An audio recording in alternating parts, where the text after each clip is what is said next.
Saat para imam ditabiskan, mereka diingatkan, rayakanlah misa setiap kali seolah-olah itu misa pertamamu, misa terakhirmu, dan misa satu-satunya dalam hidupmu. Tanpa rahmat yang besar, sulit mencapai hal itu dalam rutinitas sehari-hari.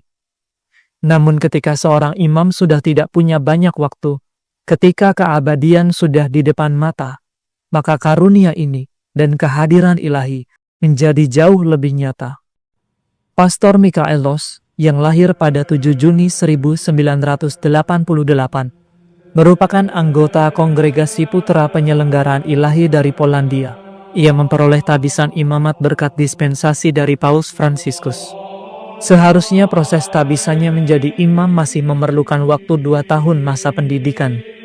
Namun kondisinya yang sekarat, karena kanker ganas stadium akhir, membuat pihak kongregasi meminta izin kepada Paus Fransiskus untuk memberikan tabisan kepada Michaelos. Berkali-kali ia mengatakan, "Aku ingin menjadi imam." Ia memiliki kerinduan yang sangat besar untuk menjadi imam, menyerahkan seluruh dirinya kepada Allah. 2 hari kemudian Paus Fransiskus memberikan dispensasi kepada Michaelos untuk ditabiskan di saat usianya sudah mendekati ke-31 tahun. Para dokter tidak yakin apakah ia dapat bertahan hidup hingga saat tabisannya. Namun impian terbesarnya, kerinduannya untuk dapat merayakan setidaknya 1 ekaristi dalam hidupnya, akhirnya tergenapi dan ia berhasil merayakan 4 kali misa. Ia ditabiskan di bangsal rumah sakit dan menjadi imam selama 24 hari. Dalam sebuah video yang diunggah, Michaelos menyampaikan terima kasih kepada umat Katolik yang telah mendoakannya.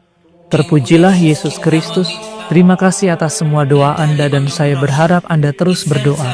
Saya memberkati Anda semua dalam nama Bapa, Putra, dan Roh Kudus." Michaelos tumbuh di sebuah desa kecil Dąbrowski Brzeńskie, dekat Olesno, Polandia.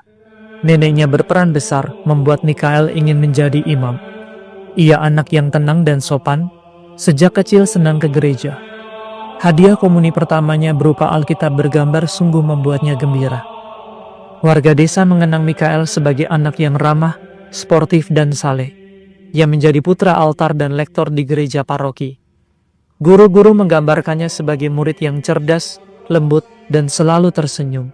Ia tidak pernah marah, selalu tersenyum bahkan dalam kesulitan. Ia juga menyukai biologi, seni, dan menggambar.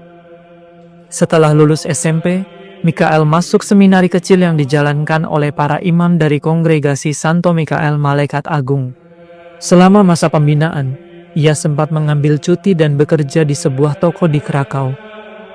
Ia pun berziarah jalan kaki setiap tahun ke biara Jasna Gora, tempat Bunda Maria Częstochowa dihormati. Selanjutnya Michael meninggalkan Ordo Santo Michael dan bergabung dengan para imam kongregasi kecil Karya Penyelenggaraan Ilahi.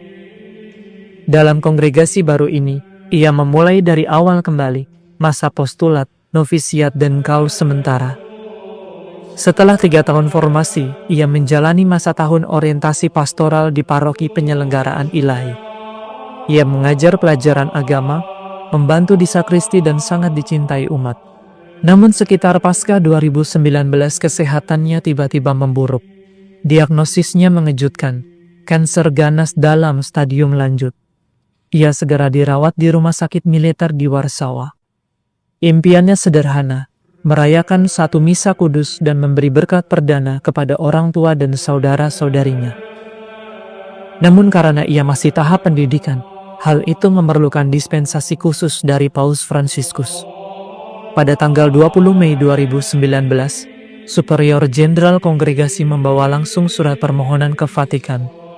Hanya 2 hari kemudian, Paus Fransiskus menyetujui permohonan itu.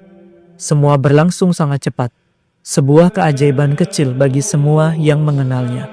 Pada 23 Mei 2019, Michael yang terbaring lemah mengucapkan kaul kekal, kemurnian, kemiskinan, ketaatan, dan kesetiaan kepada Paus seumur hidup. Keesokan harinya 24 Mei 2019, Uskup Marek Solarczyk datang ke rumah sakit onkologi dan menabiskannya menjadi imam. Di ruang kecil di rumah sakit itu, Michael mengenakan alba dan menerima penumpangan tangan dari uskup. Ia tidak sanggup bersujud seperti calon imam lainnya, namun wajahnya bersinar. Ketika uskup mengurapi tangannya dengan minyak suci dan menyerahkan piala serta patena, Mikael resmi menjadi imam. Di tempat tidurnya ia kemudian merayakan misa kudus pertamanya. Setelah misa, ia memberi berkat perdana kepada uskup Solarsik, para saudara seimamat, keluarganya dan semua yang hadir. Uskup mencium tangan Romo Mikael, disusul semua orang di ruangan itu dengan air mata haru. Moto pelayanannya diambil dari surat kedua kepada Timotius. Ikutlah menderita sebagai prajurit Kristus yang baik. Pada ulang tahunnya yang ke-31 tahun, Presiden Polandia Andrzej Duda datang secara pribadi ke rumah sakit. Sebelum pulang, Presiden berlutut dan meminta berkat imam baru dari Romo Mikael. Kondisi kesehatan Romo Mikaelos terus menurun, namun wajahnya tetap bercahaya oleh iman. Meski semua tahu akhir hidupnya sudah mendekat, banyak orang dari seluruh dunia terus berdoa memohon mukjizat kesembuhan. Doa-doa itu dari ribuan hati yang tersentuh oleh imannya, naik ke surga bersama kesaksian hidup seorang imam muda yang setia sampai akhir. Romo Mikaelos meninggal dunia pada 17 Juni 2019 di Rumah Sakit Warsawa. Ekaristi pemakamannya dipimpin oleh Uskup Leszek Leszkiewicz. Sebanyak 55 imam dan ratusan umat hadir dalam perayaan itu. Romo Provinsial Kongregasi dalam homilinya mengenangnya, ia memiliki kerinduan yang luar biasa menjadi imam, menyerahkan seluruh dirinya kepada Allah. Aku ingin menjadi imam, katanya berkali-kali. Romo Mikael jarang berbicara, tetapi dalam keheningannya, ia menyampaikan begitu banyak hal. Kesaksiannya menggugah hati banyak orang. Seorang wanita yang telah bertahun-tahun tidak lagi ke gereja, bahkan merasa jauh dari Tuhan. Tetapi setelah membaca kisah Romo Mikael, ia tidak bisa tidur semalaman.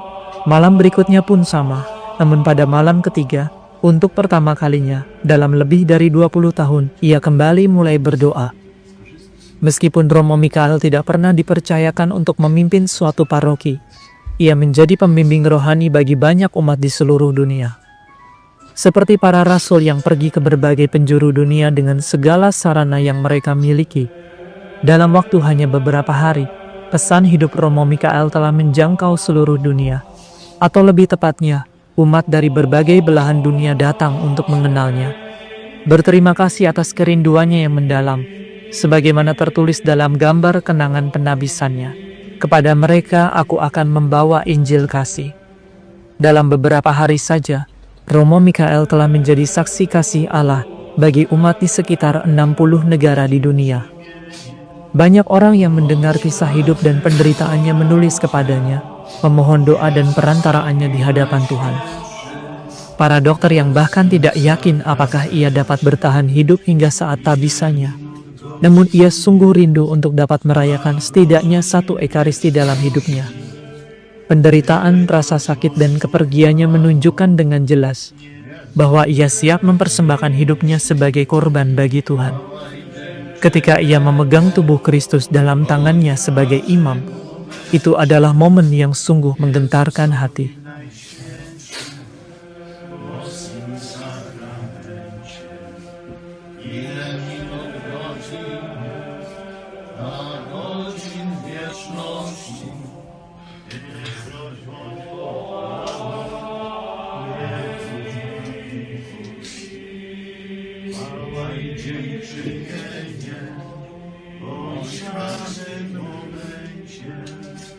Jezusowi najświętszym boskim sakramencie milenijną godziny, a ogień wieczności, tylekroć bądź pochwałą, Jezu ma miłości.